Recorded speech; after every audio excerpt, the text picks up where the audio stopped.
Olá pessoal, tudo bem? Hoje eu estou aqui para falar um pouquinho com vocês sobre a citologia diferencial no líquido cefalorraquiano. Por conta de várias mensagens que nós estamos recebendo de vários colegas, diversas dúvidas, desde simples colocações em relação a métodos de trabalho, métodos de confecção da lâmina, com quais equipamentos trabalhar, até interpretações em relação à análise microscópica de determinadas células, como por exemplo células plasmáticas, plasmócitos, quando temos quadros reacionais em algumas infecções, como por exemplo em meningites e encefalites virais, que são bastante comuns de apresentação reacional dessas células. Antes de mais nada, eu acho que o recado inicial que eu dou é o entendimento do que é normal em histologia diferencial no líquido.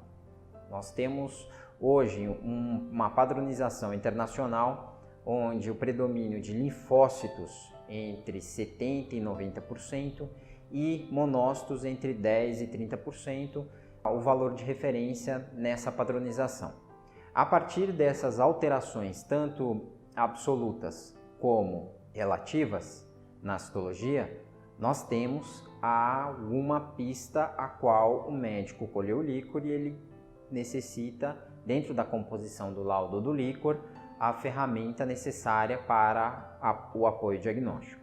A citologia diferencial ela vem ganhando muito espaço por conta da nitidez que nos dias atuais e da expertise através de várias ferramentas que nós podemos utilizar para que essa citologia, mesmo em quantidades pequenas, nós profissionais de laboratório, possamos visualizar qual o perfil celular, mesmo em concentrações bastante reduzidas de células. Vou dar um exemplo que hoje, através das técnicas que o laboratório possui, é possível você fazer uma citologia diferencial de praticamente 100% em 100%, a partir da contagem global, de uma maneira obviamente absoluta, mesmo com concentrações de células abaixo de uma célula por microlitro ou uma célula por milímetro cúbico, por conta dos métodos avançados que nós temos hoje. Nós, que eu digo, é todo o globo terrestre em relação ao acesso aos equipamentos, tanto de última geração como centrífugas avançadas, como a confecção na simples câmara de Suta, desde que a técnica seja bem empregada, bem padronizada, e o serviço tenha todo o material necessário para isso.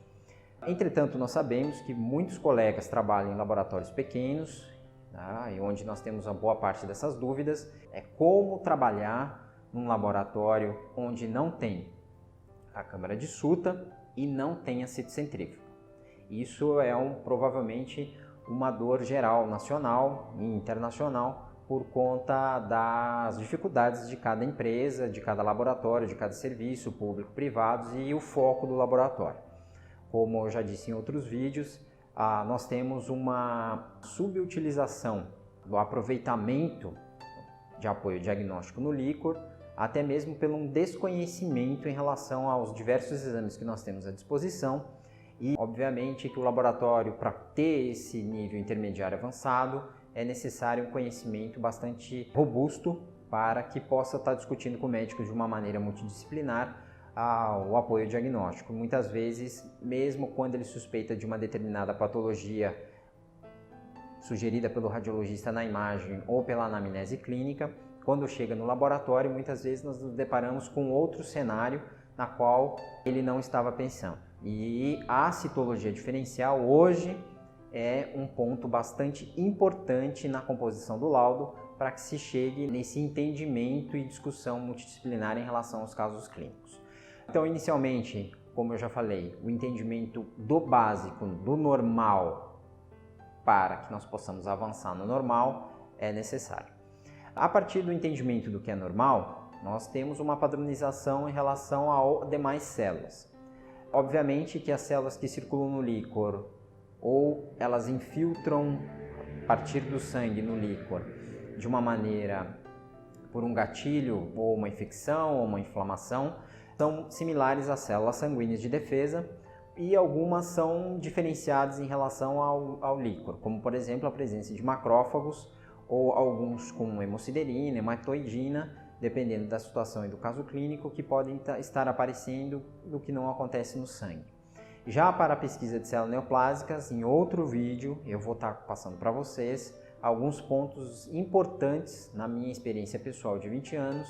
como uma ferramenta muito avançada, muito aprimorada e bastante importante dependendo da patologia. Então, como qualquer citologia diferencial, como já falamos, normal são linfócitos e monócitos, nós podemos ter no líquor neutrófilos, eosinófilos, basófilos, linfócitos atípicos, linfócitos irracionais, plasmócitos, células atípicas ativadas e algumas outras morfologias atípicas por conta do processo que você faz no seu serviço. Obviamente que, diferentemente de uma padronização de um esfregaço sanguíneo, onde a maioria dos profissionais está acostumada a visualizar, temos que lembrar que, dependendo da metodologia empregada, a utilização da centrifugação faz com que a morfologia celular altere. Então, quando nós vamos confeccionar a lâmina, independente da metodologia, se é uma sedimentação comum, se é o uso da câmara de Sulta sedimentando ou o uso da centrífuga, essa morfologia celular ela se altera, obviamente, por essa força empregada na célula. A partir dessa experiência que você vai adquirindo, você consegue visualizar e aprender no dia a dia em relação a essas diferenças das células que nós estamos acostumados a visualizar no sangue, no esfregaço periférico, na medula óssea, para quem observa, para as células que nós visualizamos no líquor, diferentemente de outros líquidos, onde também tem algumas composições e citologias de células diferenciadas dependendo de cada líquido. Lembrando que o líquor é um sistema fechado, diferentemente dos líquidos cavitários, onde eles são fluidos corporais, e o líquor é um sistema fechado, onde nós temos células no cérebro que produzem esse líquido. O líquor funciona num sistema fechado, nas meninges, no espaço subaracnoideu, e ele tem um fluxo contínuo de produção, absorção, troca dentro das membranas das meninges. Nós temos algumas estruturas especiais na qual fazem a troca sangue-líquor, e quando nós temos esse fluxo normal, contínuo, é onde nós temos a padronização dos valores de referência para todos os parâmetros bioquímicos e celulares no líquor. Lembrando que para a citologia diferencial no líquor, como eu já falei, a gente tem um predomínio de linfócitos monócitos, qualquer outro tipo padrão celular indica algum sinal para o médico de algum avanço, de alguma inflamação, alguma infecção. Algumas técnicas de bancada que eu posso estar passando aqui para vocês, inicialmente de uma maneira bem básica de bate-papo, são 3, onde a maioria dos laboratórios trabalha com a centrifugação a baixa rotação e, posteriormente, a sedimentação em lâmina aguardando a secagem. Como que eu sugeriria esse método de trabalho? Quando o material, o líquor, chega no laboratório, dependendo da quantidade de células, quando nós temos acima de 50 elementos, fica mais fácil a utilização da parte da centrifugação a baixa rotação, de um volume de líquor, pelo menos 2 ml, 1 ml no mínimo, onde você concentra a baixa rotação em torno de 700 a 800 RPM na centrífuga durante uns 5, 7, 8 minutos, você consegue já ter uma concentração celular quando nós temos uma contagem global abaixo de 50 células ou 50 elementos, dependendo, lembrando que a gente pode ter hemácias, criptococos, as famosas tórulas que eram chamadas antigamente. Quando nós rodamos a 7 ou 8 minutos a baixa rotação, então em torno de 700 a 800 RPM, a gente já consegue ter um sedimento para poder fazer a lâmina de uma maneira bastante simples, tá? Uma recomendação na hora de você pegar esse sedimento, você tira o sobrenadante do frasco, pega o sedimento, deixa um pouco de líquor para ressuspender esse sedimento e coloca em movimentos circulares na lâmina, sem, obviamente, utilizando uma pipeta, uma semiautomática, sem, obviamente, fazer movimentos muito bruscos, porque a composição da fisiologia em relação à célula circulando no líquor faz com que a célula fique bastante sensível. Então, a gente pode ter várias células estouradas, dependendo de como se você fizer movimentos muito bruscos em relação a essa pipetagem. Então você pega o botão, faz a pipetagem, pega uma lâmina limpa, obviamente, da maneira que você utiliza para as outras citologias. Com movimentos circulares você coloca o sedimento do líquor e deixa secar a temperatura ambiente. Um ponto de erro que eu vejo em muitos laboratórios e muitos colegas é que ele, às vezes, para acelerar esse processo, ele coloca na estufa. Isso é um ponto perigoso porque na estufa, obviamente, acelera o tempo de secagem. E a secagem está diretamente proporcional à quantidade de proteína que você tem ali. Então, se você tem um líquor que tem uma proteína alta, ele vai demorar para secar, diferentemente, né, obviamente, quando você tem uma quantidade de proteína, quando dosada, em condições normais ou reduzida, a secagem vai ser mais rápida. O fato de você colocar na estufa, isso prejudica que na hora de você fazer a coloração, dependendo do tipo de coloração que você faça, é um método pancromático, um tradicional, uma grilhinça, você, principalmente no pancromático, quando você vai fazer a coloração rápida, por conta de você colocar em um ambiente onde tem uma temperatura acima da ambiente, ou seja, estimulado o aquecimento, você pode fazer com que essa célula ela desidrate e na hora de fazer a coloração começa a ter a confusão de linfócito com neutrófilo e não consegue mais visualizar o que é o que, o segmento do mononuclear. Então, já peguei diversos